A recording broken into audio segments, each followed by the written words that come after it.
안녕하세요. 방구석 목사입니다.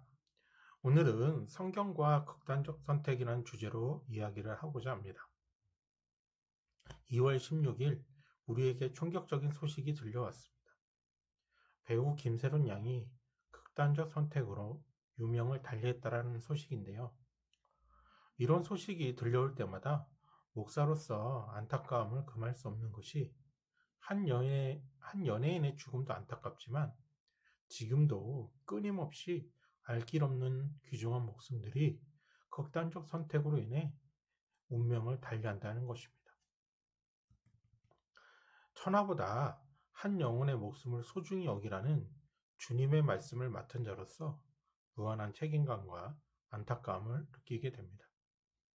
그럼 우리는 이런 상황에서 어떻게 해야 할까요? 성경의 가르침이 어떠한지 한번 살펴보도록 하겠습니다. 수많은 사람들은 이러한 현상이 나타날 때마다 사회, 구조, 제도를 탓하게 합니다. 하지만 성경은 어디에도 사회, 구조, 제도를 탓하지는 않습니다. 만약 성경이 사회, 구조, 제도를 탓했다고 하면 늘 하나님의 말씀은 시대에 따라 달라졌을 것입니다. 근데 성경은 하나님의 말씀은 어저께나 오늘이나 영원히 변하지 않는다고 말씀하십니다. 이는 하나님의 말씀은 사회나 구조적 문제를 말씀하신 것이 아닌 인간 본질적 문제임을 말씀하신 겁니다. 쉽게 말해 인간이 변질되고 하나님의 말씀이 떠난 상태에서는 사회, 구조, 제도를 아무리 바꿔봤자 또 똑같은 문제만 발생될 뿐이라는 것입니다. 그래서 성경은 자기 자신이 하나님의 말씀으로 돌아갈 것을 말하지 사회, 제도의 탓을 하지 않습니다.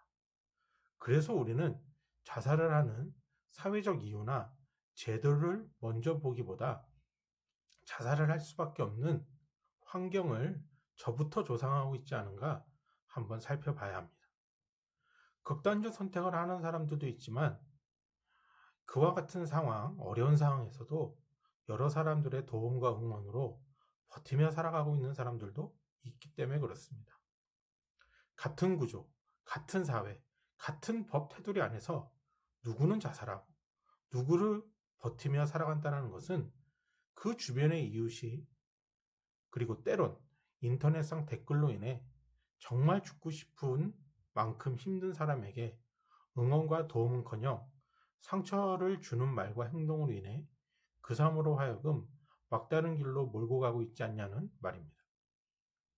그래서 성경은 이렇게 말하고 있습니다. 요한일서 3장 14절을 보겠습니다. 우리는 형제를 사랑함으로 사망에서 옮겨 생명으로 들어간 줄 알거니와 사랑하지 아니한 자는 사망에 머물렀느니라. 우리 인생들은 늘 어려움과 죽고 싶은 만큼 힘든 상황이 눈앞에 닥쳐옵니다. 하지만 그 어려움을 이기고 승리하는 비결은 자기 자신에게도 있지만 그 옆에서 사랑으로 그 사람에게 도움을 줄 때 그 사람은 다시금 일어날 수 있는 힘을 얻을 수 있는 것입니다.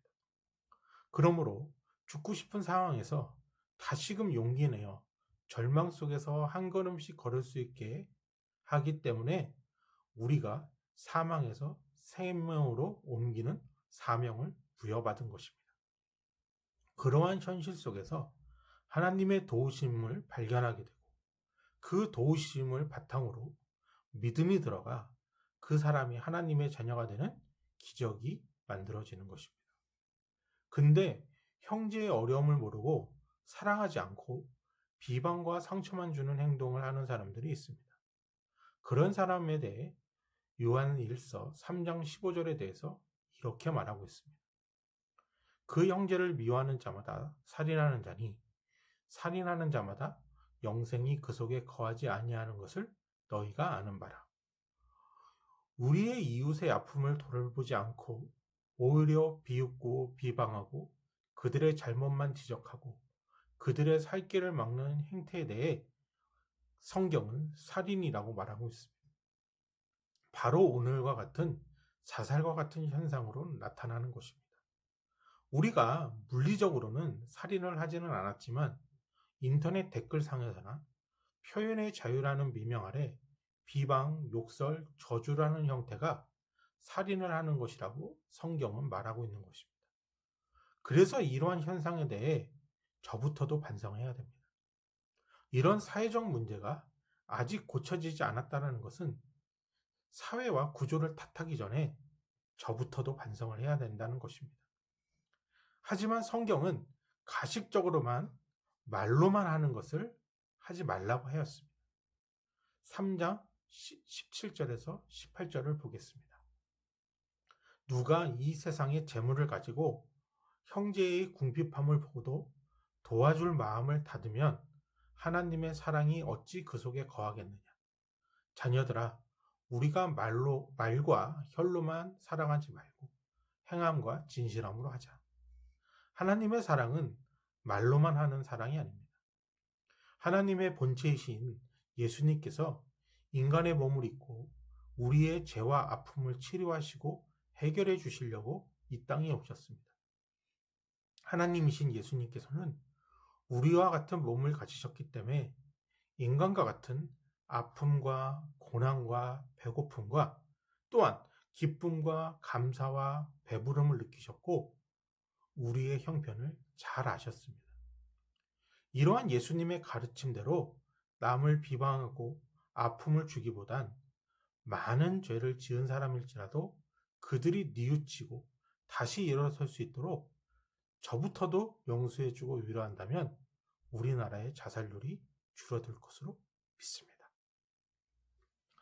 방구석 목사가 전하는 성경으로 세상을 보는 방법을 같이 공유하고 공감하실 분들은 구독과 좋아요 부탁드리겠습니다.